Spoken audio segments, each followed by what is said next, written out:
Ah, friend, you finally made it. I trust that the voyage was not too arduous. I understand that it is sometimes difficult to come here, but I'm glad you made it nonetheless. Now, if you excuse me, I must disrobe. This outfit has become quite dirty from all of the traveling, so I must discard it. I hope you don't mind.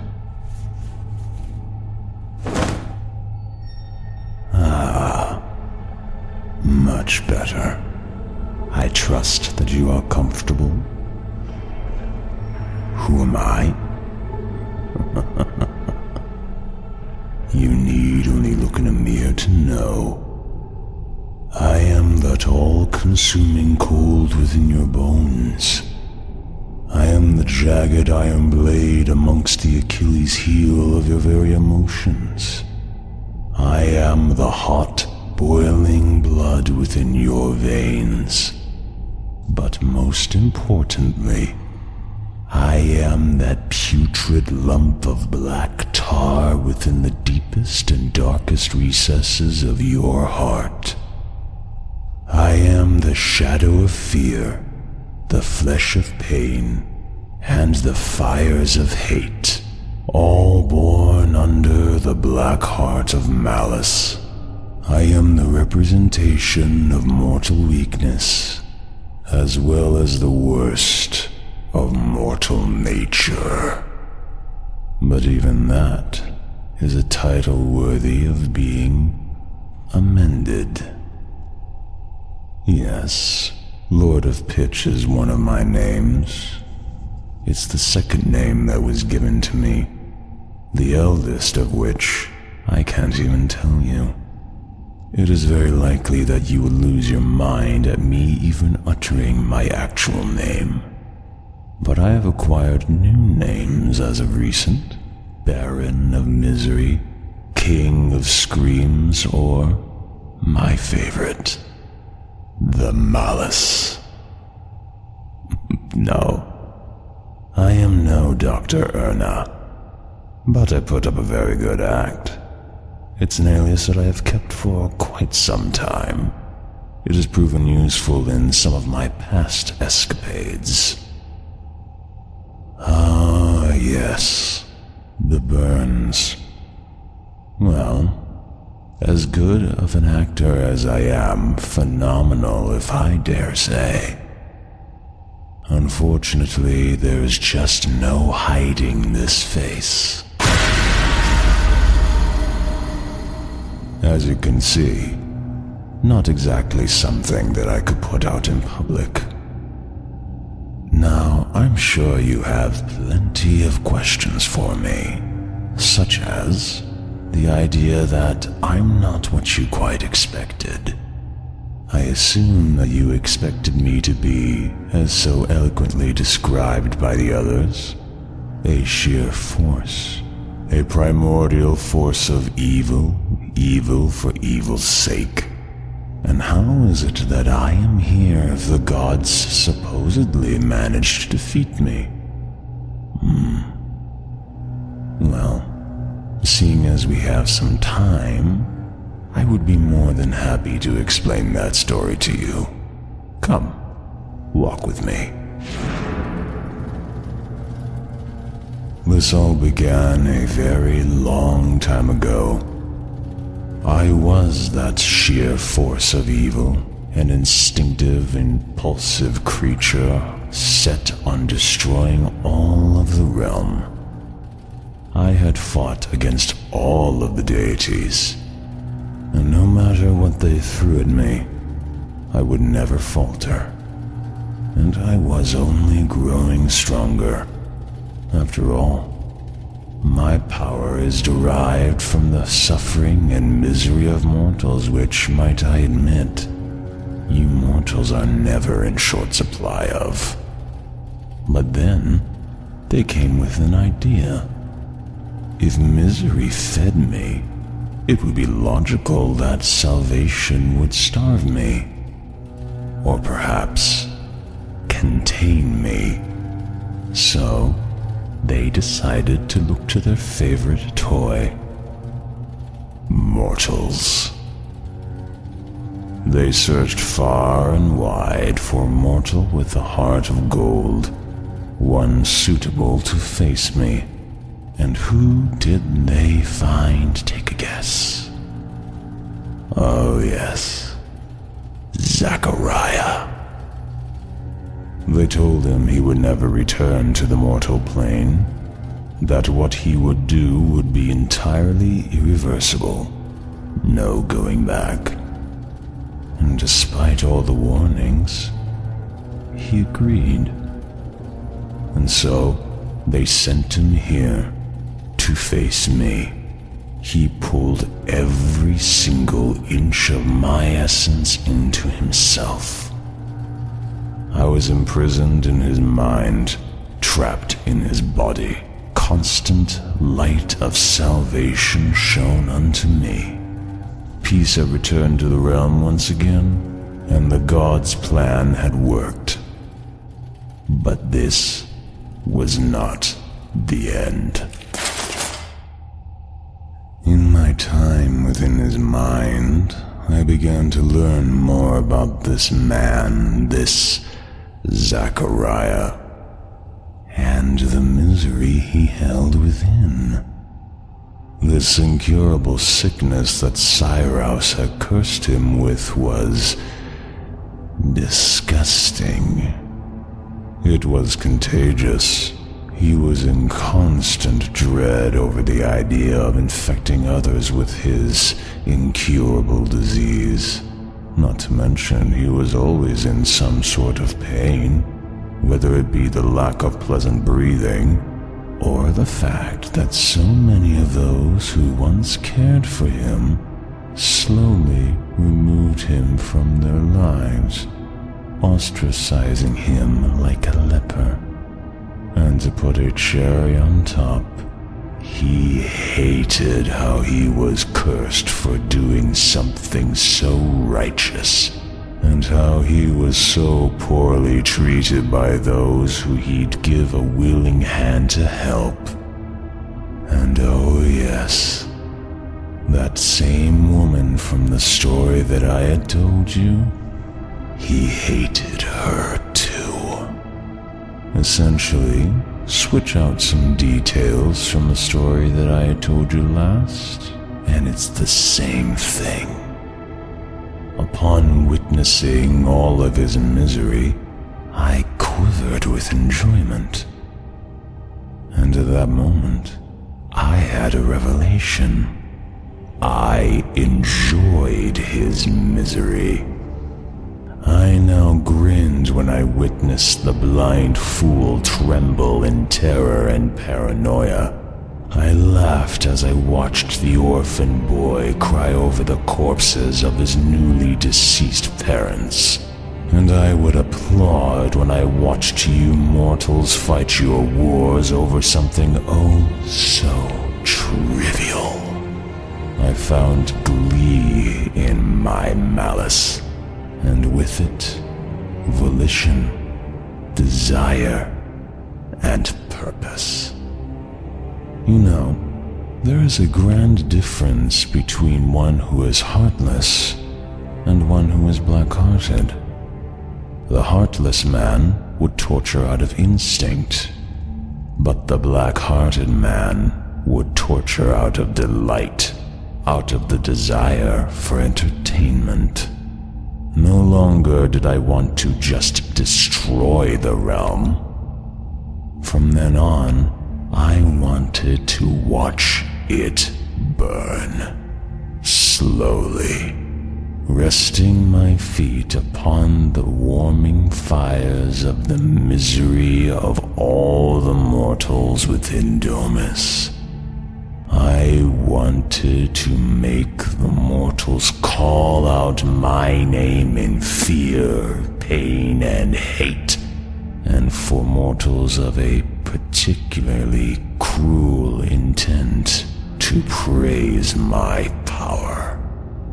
With my newfound ideology and my newfound power, I slowly broke down poor Zachariah thought by thought, emotion by emotion, using every bit of his memories of misery against him, until he simply could not take any more.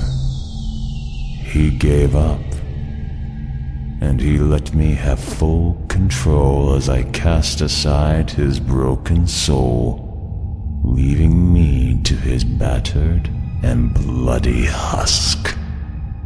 And after that, I was free to do whatever I pleased, and so I did.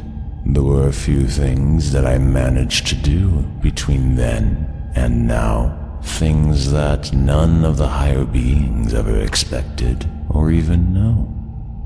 But I will tell them soon. But so much for the grand plan of the deities, right? Fools. And now they tried it again by sending you here, oh so recklessly. Oh, you think it's because you're some form of chosen one, You speak of what you overheard Nocta Drem and Zarkson say about you being a prodigy? Sorry, friend, but you are nothing special.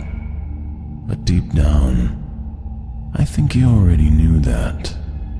After all, the Banjax came so close to discovering it himself.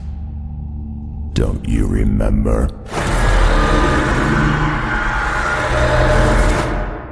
This is what was within you. It is a bite-sized portion of me, a sliver of malice, if you will, that I just so happened to shove deep inside you one day without you noticing. Now, the purpose of this was twofold. The first purpose was simple in idea, but required some planning on my part. But you were a perfect tool to enact that plan. All I needed was for the higher beings to fall in line. First, the Banjax. He and I go way back. His dice were an interesting way to disrupt my plans.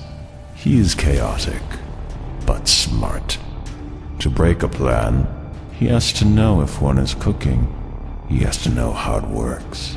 And so he could sense mine, and he created the dice to not only entertain himself, but to also disrupt me. However, I've played that game with him already. Loading his dice was fairly simple, and now he's imprisoned. One less problem for me. Then I needed to give Zarkson a reason to look after you, so that he could be present during your trial and give that damning decision. So I bumped up your soul slightly, and gave you enough malice for him to be suspicious, enough to send you off to Opiri. Oh, but Opiri is not available to talk now, is he? One of my sons of misery made sure of that. With all the pieces in place, it was time to set the machine in motion. In Athreus, where you were put on trial, this let off just a little tingle in the air to get the ball rolling, enough to influence the emotions of the deities present. With Opiri unable to consume your soul and remove any maliciousness, Zarkson was terrified with what would happen if your tainted soul managed to get into his precious reliquian. The fear led to the idea of sending you here, which the Banjax couldn't bear, and so he acted violently. And of course, the insurmountable Dominus in Pendra, brought low by her own hate of chaos. It committed her to make a decision that she would never make in her right mind, but When you act out of anger, you tend to make mistakes. And at the end, the brilliant climax of the cataclysmic battle of the deities, it was perfect. And at that moment, it was proven that not only can the gods feel the same weaknesses as mortals, but they will also act on them and therefore can be manipulated by them. I have power over them now, so that when I make my move eventually, they cannot do a single thing to stop me. Of course, proving that point was only one of the purposes of this thing. The second was even simpler. I just wanted to be entertained. And I certainly was not disappointed. It was delicious watching that Dominus bitch get flung around by a broken god. And of course, you were instrumental in all of this, and for that, you have my most sincere thanks. Why you? Haven't you asked that before? There's no amazingly special reason, friend. You were picked. I just randomly found you on the street. I have that freedom of choice. What's stopping me? What's stopping me from suggesting a king to banish an entire tribe in fear of their taboo magic? What's stopping me from persuading a young woman to slowly cut herself because a love interest cheated on her? What's stopping me from making a man abuse his beloved dog to vent out his anger? Perhaps we can discuss the topic of the family that ran from place to place for months to escape a gang that the father owed money to. Or perhaps it would be more interesting to discuss the matter of a parent watching their child being roasted inside a brazen bull. Or let us discuss the matter of a warrior going on a furious rampage, annihilating an entire village of men, women, and children simply because he assumed they were responsible for the death of his mother. Or shall we speak on the numerous amounts of black-hearted mortals that are out there, right now, committing atrocious acts to the innocent, painting their history in the dampness of misery, relinquishing every last bit of happiness from their mind, driving them mad, goading them to beget cruelty themselves, all while smiling, laughing, and jerking off at the mere sight of suffering. I do what I wish. Because I can. I chose you because I would have the most fun with you, and because of your most charitable assistance. Not a single being can stop me. No one. The realm is mine. I am the patron of misery and malice, and as I have said, you mortals are in no short supply of it. If I wanted to, I could destroy all of the realm right now. But I am a type B. I take my time.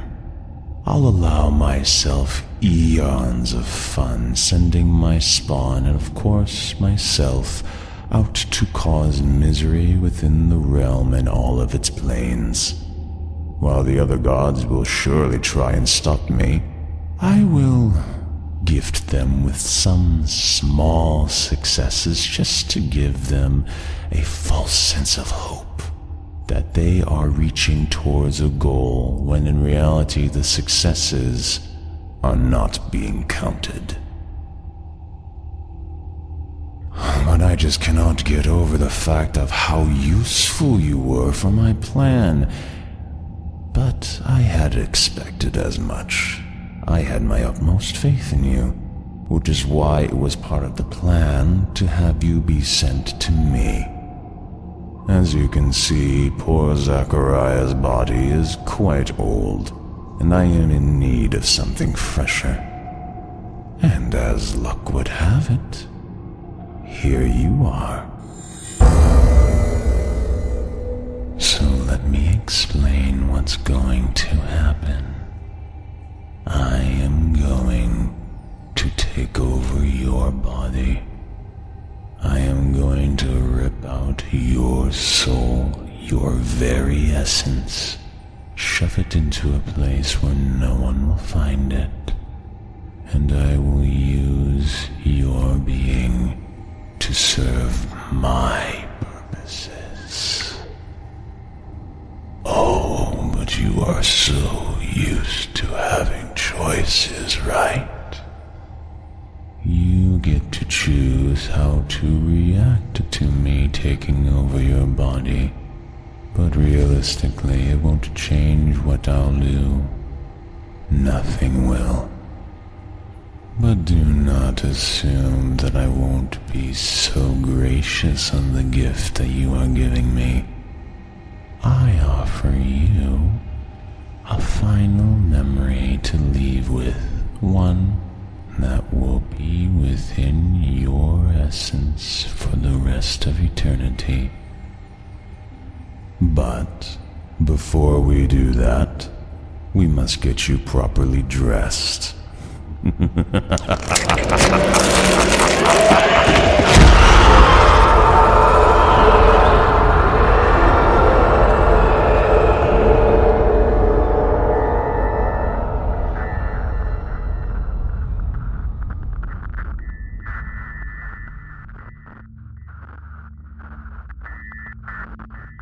You feel it, don't you?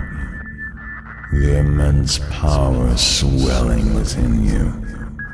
The dread, the agony, the rage, the malice. Me, an ageless being that has been here since even before the Integra were even born, taking over your body, ripping your soul, your very essence from it. But as promised, I offer you one final memory to send you away. And before you think that you can make a choice, you can't. At least, not in terms of what will happen. You can choose to be shocked. You can choose to be disgusted, you can choose to be furious, or maybe you can choose to be delighted by what you will witness. But all you get to do is sit and watch. But I offer you the front seat, friend. It is the least I can do. Let's take a trip.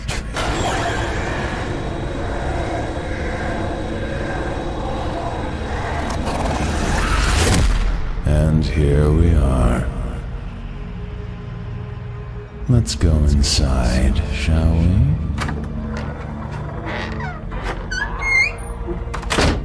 Be right with you. Well, hey, friend! Welcome back! To be honest, I wasn't expecting you to come back. I thought you left for Doc Erna. Hey, friend, you feeling alright? You don't look so good.